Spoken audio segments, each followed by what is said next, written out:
Good morning students, I am MRK. Today class 11th standard maths, chapter 7, matrices and determinants, exercise 7.2, 11th sum. So that அப்படின்னு கொடுத்து ஒரு determinant கொடுத்து is divisible by x power 4 அப்படின்னு சொல்லி காமிச்சிருக்கு. Okay, delta அப்படின்னு எடுத்துட்டோம்னா, ஏன்னா left hand side எடுக்கிறது போல் டெல்டான்னு எடுத்துக்கலாம், இல்லை ஏன்னு எடுத்துக்கலாம். உன்னுடைய விருப்பம் டிட்டர்மிண்ட் ஏ அப்படின்ற மாதிரி. A square plus X square AB AC, அடுத்து AB B square plus X square BC. Okay, good. AC BC C square plus X square, இதுதான் கிவன் டிட்டர்மினன்ட். ஓகே, அணிக்கோவை இதை மினிமைஸ் பண்ணி கொண்டு வந்து அந்த மாதிரி டிவைசபிள் ஆஃப் அப்படின்னு சொல்லியில் x4 இன்ட்டு சம்திங்னு வந்தால், சம்திங் அப்படின்னு வந்தால் which is divisible by x4 தானே, இதால் இதை அடிச்சிடலாம்ல. அப்போ இந்த மாதிரி நான் மேலே உள்ள மாதிரி ஆன்சரை கொண்டு வரணும். x4 வரணும், பக்கத்தில் ஏதோ சம் ஆன்சர் இருந்துட்டு போகுது, அதை பற்றி ஒன்றும் பிரச்சனை இல்லை. தெரியுதா? ரைட். மல்டிபிள் ஆஃப்னு கொண்டு வரணும், அவ்வளோதான். மல்டிபிள் ஆஃப் x4 ஆன்சரை காமிச்சிட்டோம்னா which is divisible by x4 எழுதிடலாம். அந்த கான்செப்டில் சொல்கிறேன். Okay, right, good. இப்போ என்ன செய்யலாம் அப்படின்னு பாரு. எதுவும் வெளியே எடுக்கலாமா வைக்கலாமா அப்படின்னு பார்த்தீங்கன்னா உனக்கு ஒரு ஐடியா கிடைக்கும். என்ன ஐடியா கிடைக்கும் அப்படின்றது. சரி, இதில் எதுவும் மைனஸ் பண்ணலாமா இல்லை மல்டிப்ளை பண்ணி வெளியே எடுக்கலாமா பார்த்து. ஃபஸ்ட் ரோவில் வந்து ஒரு ஏயை மல்டிப்ளை பண்ணிவிட்டு, அடுத்து செகண்ட் ரோவில் பிஏ மல்டிப்ளை பண்ணிவிட்டு, தேர்ட் ரோவில் சிஏ மல்டிப்ளை பண்ணுவோமா. பண்ணோம்னா அதே மாதிரி நம்ம என்ன செய்யணும், எப்படி சொல்கிறது, டிவைட் பண்ணணும். மல்டிப்ளை பண்ணால் சேம் டைம் என்ன செய்யணும், டிவைட் பண்ணணும். அதுதான் அதனுடைய கான்செப்ட். சரியாக சொல்கிறது. அப்போ பொறுமையாக ஹேண்டில் பண்ணணும், நிதானமாக செய்யணும். சரி, சப்போஸ் ரோ வழியாக செஞ்சோம்னா என்ன செய்யலாம் அப்படின்னு பாரு. ஆட் பண்ணி எழுதுனா கரெக்டாக வருமா பாரு. X square plus A square plus AB plus B square பிசின்னு வருமா. ஏபி ப்ளஸ் ஏசியில் வருது ஃபஸ்ட்டில், செகண்டில் பிசியில் வருது, தேர்டில் என்ன வருது, ஏசியில் வருது. அப்போ ஒன்று மாற்றங்களாக வருது. தெரியுதா சொல்கிறது? அப்போ நம்ம வேறு என்ன செய்யலாம் அப்படின்றத கொஞ்சம் யோசிக்கணும். யோசிச்சு தான் நம்ம செய்யணும். சரியாக சொல்கிறது? Right, okay. காலத்துலேயும் ஏ எடுக்க முடியாது, பி எடுக்க முடியாது, சி எடுக்க முடியாது. ரோலையும் ஏ எடுக்க முடியாது, பி எடுக்க முடியாது, சி எடுக்க முடியாது. ஏதாவது காலத்துலேயே ரோலையோ ஏதாவது மல்டிப்ளை பண்ணிட்டு வேணால் எடுக்கலாம். சரியா? நான் ஏபிசியை மல்டிப்ளை பண்ணுறேன். A comma B comma C multiply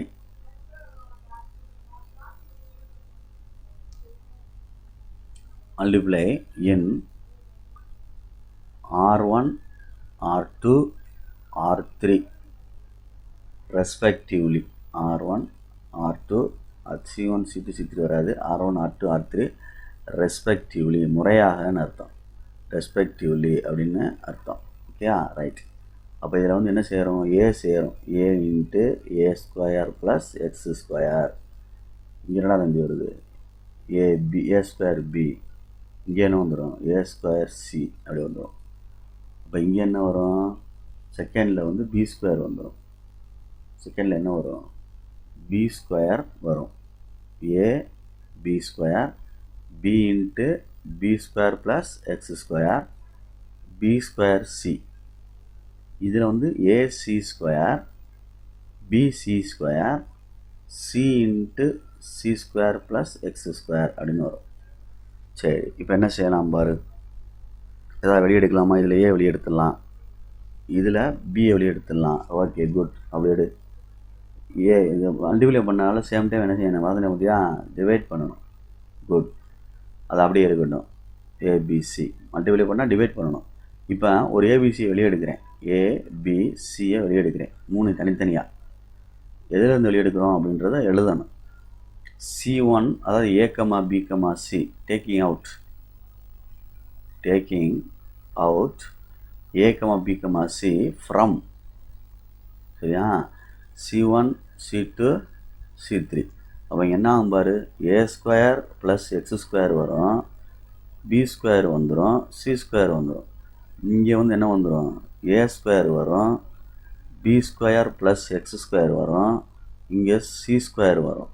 இங்கே சி வெளியே எடுக்கிறோம். அப்போ ஏ ஸ்கொயர் வரும், பி ஸ்கொயர் வரும், இங்கே எக்ஸ் ஸ்கொயர் ப்ளஸ் என்னது சி ஸ்கொயர் வந்துடும். குட். இப்போ நீங்கள் மேலே ஆட் பண்ணால் சரியாக வந்துருமான்னு பாரு. வந்துடுமே ஆன்சரு. பொறுமையாக செய்வோமா? இது ரெண்டும் என்ன செஞ்சிடலாம்? அடிச்சிடலாம். Okay, good. இப்போ நான் வந்து மேலே ஆட் பண்ண போகிறேன். எப்படி ஆட் பண்ண போகிறேன்னா, நல்லா கவனிச்சுக்கிட்டு செஞ்சுக்கோ. எப்படி ஆட் பண்ண போகிறேன்னா, R1க்கு எழுத போகிறேன். R1 + R2 + R3 எழுத போகிறேன். இப்படி மூணையும் சேர்த்து ஃபோல்டு பண்ண போகிறேன். இப்படி மேல் நோக்கி ரைட் சைடில் இது பண்ணலை, ஃபோல்டு பண்ணலை, மேலே கீழேருந்து மேலே ஃபோல்டு பண்ண போகிறேன். இப்படி மேலே இப்படி கீழேருந்து இதிலேருந்து அப்படியே வரிசையாக ஃபோல்டு பண்ணணும். இதோட சேர்த்து இதோட சேர்த்துக்கிட்டு அப்போ என்ன வரும்னா x² + a² + b² + c² வந்துடும்டா தம்பி. அதே மாதிரி இங்கேயும் வரும் மேலே அந்த ரோவெல்லாம் ஃபஸ்ட் ரோவில் ஃபுல்லாக வந்துடும். நான் அப்புறம் எழுதிக்கிறேன் இதை இடம் பத்தலையில். அதே மாதிரி இங்கே x² + a² + b² + c². அதே மாதிரி இங்கே x² + a² + b² + c². அவ்வளோதான். இப்போ இங்கே வேணால் எழுதிக்கலாம். R1 implies R1 + R2 + R3 மூணையும் கூட்டி எழுதியிருக்கேன் அப்படின்ட்டு. மற்றதெல்லாம் அப்படி தான் இருக்கும். b² அப்படி தான் இருக்கும், b² x² அப்படி தான் இருக்கும், b² அப்படி தான் இருக்கும், c² அப்படி தான் இருக்கும், c² அப்படி தான் இருக்கும், x² c² அப்படியே இருக்கும். இதில் டேக்கிங் அவுட்டுன்னு சொல்லி வெளியில் எடுத்துடலாம். x² + a² + b² + c² வெளியே எடுத்துட்டு மிச்சத்தை உள்ளே எழுதுனோம்னா 1 1 1 தான் வரும். 1 1 1. சரியா சொல்கிறது? ரைட். இப்போ இது என்ன ஆகும்? b² c², இது b² h² x², c², இது b² x² + c². அப்போ என்ன எடுத்திருக்கோம்? டேக்கிங் அவுட்டு அப்படின்னு எழுதி x² + a² + b² + c² ஃப்ரம்னு எழுதணும்டா. எதுலேருந்து? R1 அப்படின்னு எழுதணும். சரி, இப்போ மைனஸ் பண்ணி எதுவும் வைக்கலாமான்னு பார்ப்போமா? சரி, ஃபஸ்ட் அப்படியே இருக்கட்டும்.